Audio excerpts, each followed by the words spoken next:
All right, viewers, now let's begin with our business stories. From India's luxury travel boom to Japan ties and global expansion, in this edition of Big Business Bet, WION spoke to Lalit's CMD, Dr. Jyotsna Suri, to decode the business bets shaping hospitality's next growth cycle. Let's listen in. India's hospitality sector is at an inflection point, driven by domestic demand, global ambitions, shifting travel patterns, and geopolitical uncertainties. On this edition of Big Business Bet, we speak with Dr. Jyotsna Suri, the CMD of the Lalit Group, to understand the big opportunities and challenges that lie ahead. My experience with tourism began in 2007. I had actually gone in as a delegation with the then tourism minister and realized that the potential of tourism was huge. So since then, we've been working very hard to try and get more and more tourists to come into India, the Japanese tourists to come to India, and also the Indians to go to Japan. I just want to add on here a little bit, and that is that while India and Japan have a great trade relationship, we've got huge Japanese investment here as well, going back almost 100 years, with Panasonic and Toshiba coming in. There's also a good defense connect with them. But what is lacking is this tourism.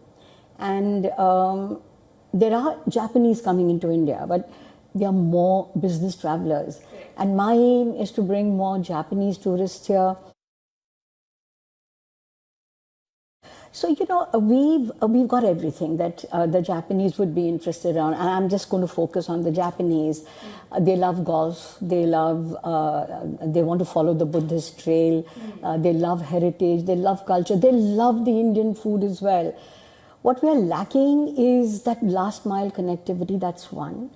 But more than that, I think, and if I start from the awareness, there is very little awareness about the possibilities of the tourism offerings that we have in Japan. So we have to do a lot more promotion in Japan for them to be aware of what we are offering here. Language is a little bit of an issue. So at destinations, we do need to have people who can speak Japanese. And the Japanese they're very precise and they want everything to happen in the correct manner. So if we are able to do a little more work on the destinations itself, amenities at the destinations, the last mile connectivity, I am 100% sure that the Japanese would come more and more to India.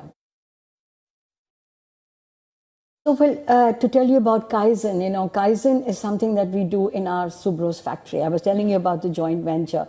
We manufacture car air conditioners. We have a joint venture with the Denso as well as Suzuki. And Kaizen is a part and parcel of our everyday routines. So I think that is definitely something that has helped us. You work better, you are more organized.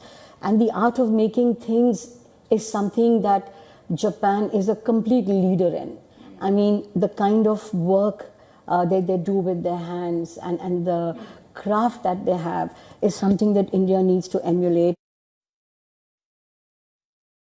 Tourism actually is the harbinger of trade and investment, because when people travel to each other's countries, they get confident, they get, they get to understand, and then trade happens more naturally. So India has to leverage the soft power. We've had foreign tourist arrivals coming in earlier on as well. The numbers are quite dismal, and we need to enhance those numbers hugely.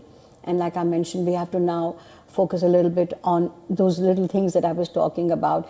It's a soft power, and we need to leverage that soft power. And I'm firmly a believer that tourism can not only engage different countries in terms of trade, but also there is more friendship. There's more bonhomie between different nations.